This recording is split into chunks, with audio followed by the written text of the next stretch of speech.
Alright folks, like I said, I'm getting into the drop shot rigs. I prefabricated 6 of them. That way when they break off in the field, all I gotta do is make one knot instead of a whole bunch of knots. I just like to be prepared, especially if the bites are on. I could change out real quick. So I got 6 prefabricated drop shot rigs. Good morning folks. It's actually Wednesday morning. I got a lunch date, so I can't go fishing. But I just fabricated 6 drop shots. I told you I'm getting into this drop shot fishing. I really am.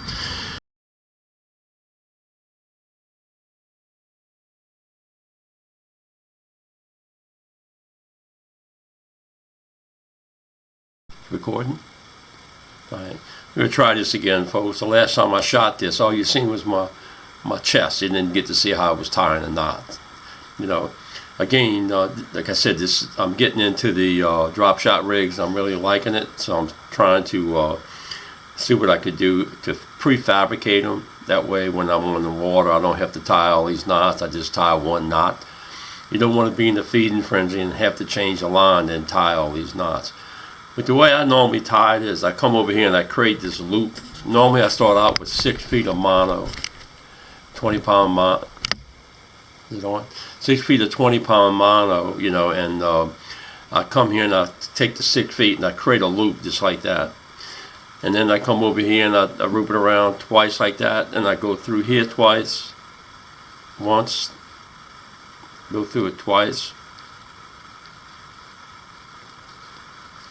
and then I pull it through like that, and that creates this right here. And this would be the tag line going to your lure or your hook. 20-pound mono will not fit through the eye of the hook, so what I do is I cut it off here, and I cut it off here, and then I have a single strand that I use to go through the hook itself. This portion up here would be where you tie it. This portion up here would be where you tie it to your main line, your Power Pro line, whatever, up here. And the bottom one would actually be the sinker, where the sinker would go at on the bottom, like this right here. You can adjust this distance from here. I like it about 6 to 8 inches from the main line to the tag line, for the tag line to the hook itself. I also use this on the bottom for the sinker. That way, if you want to change the sinker, you can just loop it through like that over your sinker. You know, normally we use a 1-ounce sinker, but if the tie's not that strong, you may want one smaller. If it's bigger, you may want one a little bigger. So all you got to do is take it off, flip it off, and then slide your other sinker on. But once again, I start out with 6 with a mono. This is how I do my tag line. I know Big Rudy likes a T. If you see his, he's nice and neat. I'm a plumber. I'm a big bang plumber. I just get it close and I'm happy with it. But you can adjust this distance. I like it from 6 to 8 inches.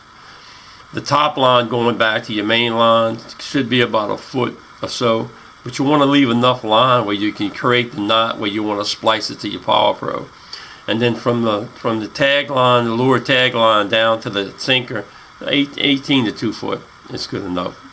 That's what I use. That's the way I tie them. So give it a try. Let me know what you think. If you think anything different or anything I can prove it, let me know. Knot we use when we tie our Shad tandem rigs.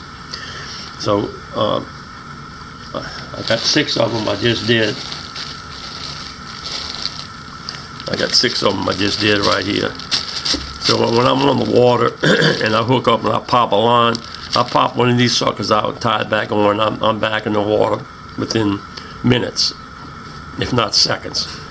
You don't want to be on the water in the bites like the 2 boys were yesterday, trying to tie their lines, you know. So I got the 2 boys, Big Rudy Big William and Jason. Told them, look, go back to your place, your house, fabricate you some drop shots, so you'll have them ready the next time we go out. So that's what they're gonna do. So that's how we do a drop. I do a drop shot. I know people do it different ways, but you know, it works for me. I'm a plumber. So I'm not an artist. I'm not a perfectionist. I just bing bang plumber, put it together and make it work. All right, there's 6 of them there, folks. This is my workstation. I'm in my house where it's cool. There's my bag right there. I use Trilon, 20-pound Trilon green, and that's how I make my drop shots, and it's also what I use to make my tandem rigs. I got the bags in here, the sandwich bags.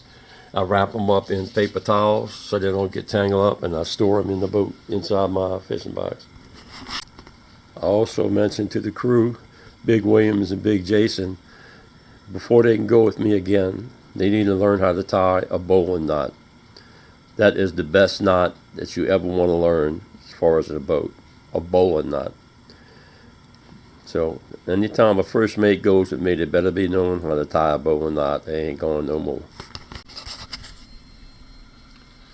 I hope you guys can see it. But the eye of the hook is so small, it's hard to get a double 20-pound mono through that. Even this eye here, which is a little bit bigger, is still hard to get that line through. So that's why I use a single line. One more thing, if you notice this, there's two different size hooks. One of the pack always believes less is best. This is what we caught the trout on the last few trips out, right here. This one here, that circle hook, whatever you call it. I'm going to a smaller hook. I like small. Everything about me is fishing is less is best. That's a lot smaller hook. You know, I think the bait's going to float more freely and everything with this hook here. This could be a little stiff with this hook right here. Didn't lose any fish with that, but I think this is what Cadillac put me on this hook. I don't know if you all know Cadillac, but he fishes like a rucker rig, and he uses that little bitty ass hook, man. It's a little bitty hook, but he doesn't lose any fish either, and he catches some nice trout. So that's, you know, take your pick. But I like smaller hooks, especially on the drop shot, and the diameter of the eye interferes with the 20-pound mono, especially if you try to double it over.